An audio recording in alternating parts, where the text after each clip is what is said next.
चलते चलते हो गया सब।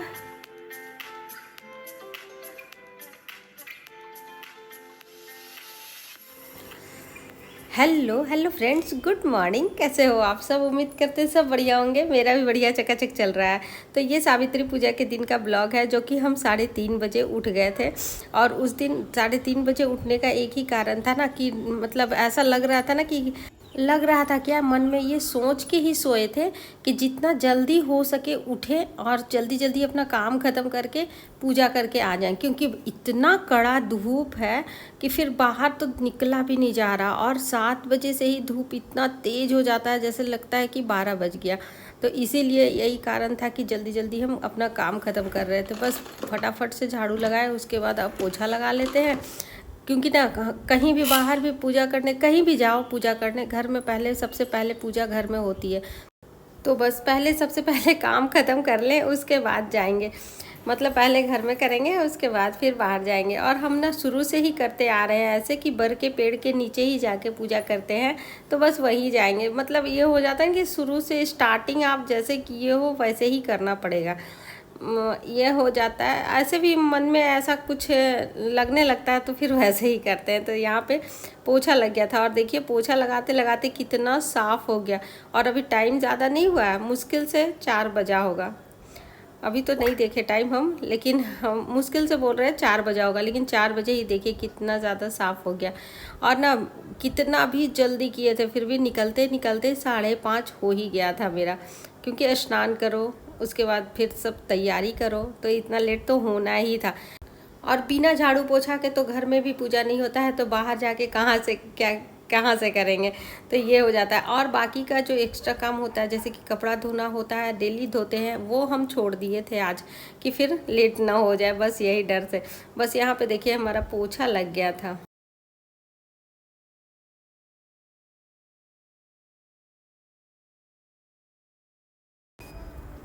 हालांकि आधी से ज़्यादा तैयारी हमने रात में ही करके रख ली थी। और जो उस दिन बाज़ार से मार्केट से लाए थे ना सामान, वो तो आप लोग को दिखाए नहीं थे। बस ज़्यादा कुछ नहीं लाए थे, वो जो सेट दिखाए थे कुंदन का सेट, वो सेट था। और सत्तू था और चना था। बस पूजा का ही जो सामान होता है, पंखा वंखा, वही सब था, और कुछ भी नहीं था। तो बस वही सामान लाए थे। और यहाँ पे देखिए स्नान करने के बाद पहले घर में पूजा, उसके बाद फिर थाली तैयार, मतलब बर पेड़ के नीचे जाने के लिए। तो थाली तैयार कर रहे थे, वही पूजा का जो जितना भी सामान होता है वो याद कर कर के रख रहे थे। क्योंकि थोड़ा सा दूर है, ज़्यादा दूर नहीं लेकिन थोड़ा दूर है। ऐसा नहीं कि छूट जाने के बाद फिर आ सकते हैं घर लेने के लिए, ऐसा नहीं कर सकते। और बच्चे भी कोई नहीं थे कि किसी को भेज के मंगवा सकते हैं, इसीलिए याद कर कर के सब ले रहे थे। और ये चना जेठ महीने का पर्व है, तो जेठ महीने के पर्व में इधर झारखंड में ये ज़रूर चढ़ता है फ्रेंड्स, हमारे ससुराल की तरफ चढ़ता है। तो अपनी जो परंपरा होती है, अपने ससुराल का जो नियम होता है, वही नियम लागू करना चाहिए, वही नियम अपनाना चाहिए। तो ये सत्तू, चना और गुड़, इस वाले मतलब कि बर पूजा में इसको तो इधर झारखंड तरफ ज़्यादा कहते हैं। इधर ये बरसात कहते हैं, बरसात के पूजा में ज़रूर चढ़ता है ये वाला, ये मेन होता है। फल आप कुछ भी चढ़ाइए, सीजन का जो फल है वो तो चढ़ता ही है, लेकिन फल आप नहीं भी चढ़ाओगे, लेकिन ये वाला जो है चना, सत्तू और गुड़, ये इसका विशेष महत्व होता है, इसीलिए इधर ज़रूर चढ़ता है हमारे ससुराल के तरफ। तो ये लेना ज़रूरी था। उसके बाद मेरा पूरा थाली तैयार हो गया। और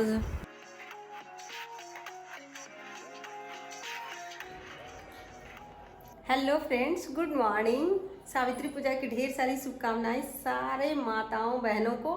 तो मेरा देखिए घर में पूजा पाठ हो गया, और अब हम जा रहे हैं खुद तैयार होने। थाली भी तैयार कर ली है, आप लोग को दिखाया ही, ये देखिए। और अब जा रहे हैं खुद तैयार हो जाने।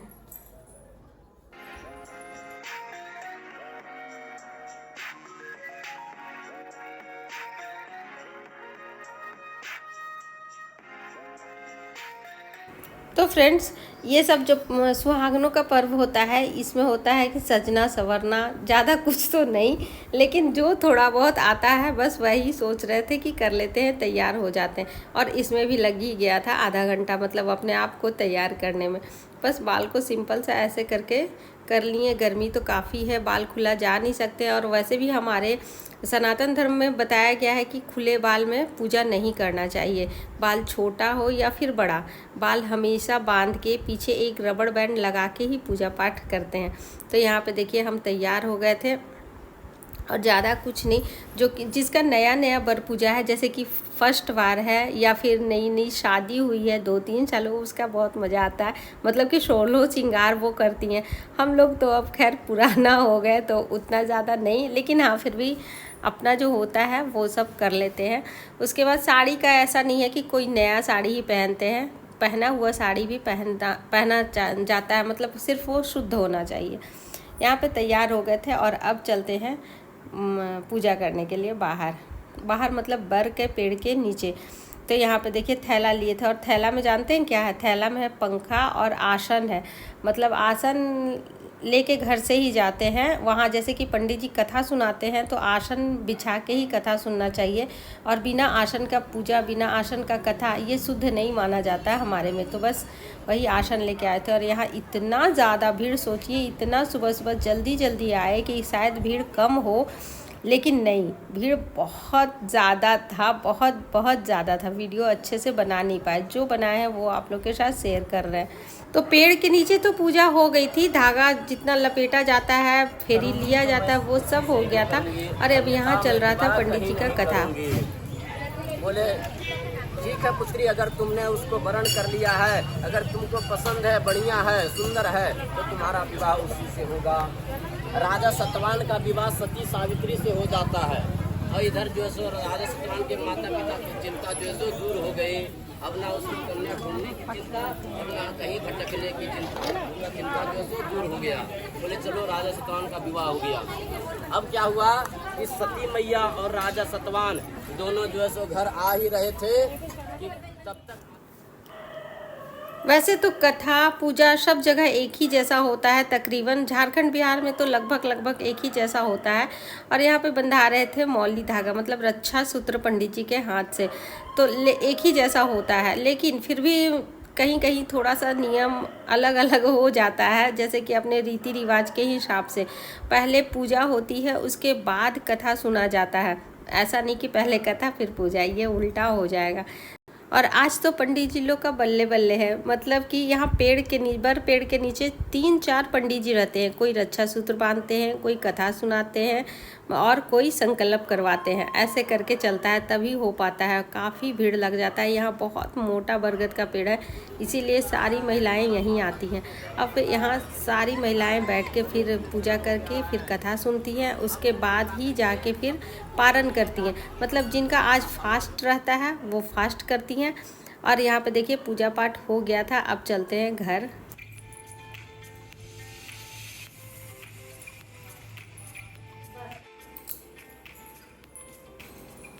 तो घर हम लोग 7:30 पौने 8 के बीच में आ गए थे। अब यहाँ पे निमी का पापा का जो पूजा होता है, जो नियम विध होता है वो करेंगे, उसके बाद ही फिर पारण करेंगे, मतलब मुंह में कुछ लेंगे। मेरा तो कल ही फास्ट था, तो आज पारण हो जाएगा। और बहुतों का आज फास्ट है, आज उपवास है, तो कल उनका पारण होगा। ऐसा होता है सावित्री पूजा में, ऐसा ही होता है। 3 दिन का ये रहता है, 3 दिन में किसी दिन उपवास, किसी दिन पारण, ऐसे करके होता है। तो फ्रेंड्स हो गया पूजा पाठ सब, और हाँ ठीक है, आप जाइए नाश्ता भेजते हैं थोड़ी देर में। तो आप जाना है सीधे नाश्ता बनाने। पूजा पाठ हो गया, आप लोग को दिखाएं, सारा कुछ हो गया, सब कुछ ला के रख दिए। अब वो जो चना फूलने के लिए दिए थे ना, वो चना का ही सब्जी अभी बनाएंगे, और कुछ विशेष नहीं बनाएंगे, तो उसी का सब्जी बनेगा। तो सबसे पहले तो साड़ी खोलेंगे, मतलब चेंज करेंगे, उसके बाद ही बनेगा, क्योंकि भारी भारी सा लग रहा है। और कल का फास्ट है। बहुतों का ना आज फास्ट होता है। मेरे मायके में ना आज होता है, आज पूजा करके आती है और आज फास्ट रहती है। लेकिन मेरे ससुराल में ना कल फास्ट, आज पूजा, आज उसके बाद पारण हो जाता है। तो बस वैसे ही करते आ रहे हैं, जब से शुरू किए वैसे ही शुरू किए। तो ससुराल का ही नियम चलता है, आप लोगों को तो पता ही है। तो बस हो गया, और अब यहीं पे हम वीडियो का एंड करते हैं। इसी के साथ अब टाटा बाय बाय कहने का भी टाइम हो गया है। छोटी सी वीडियो है, ज़्यादा लंबी नहीं है, क्योंकि अब जा रहे हैं नाश्ता बनाएंगे फटाफट से, उसके बाद खाना बनाएंगे। तो आज भी बाहर चूल्हा नहीं जला पाएंगे क्योंकि बाहर आज भी धूप हो गया है। देखिए वहाँ तक तो धूप आ ही गया, तो यहाँ तो नहीं है, बनाएंगे अंदर ही बनाएंगे। तो चलिए इसी के साथ टाटा बाय, सी यू। फिर मिलते हैं आप लोग से कल एक अच्छे से वीडियो में।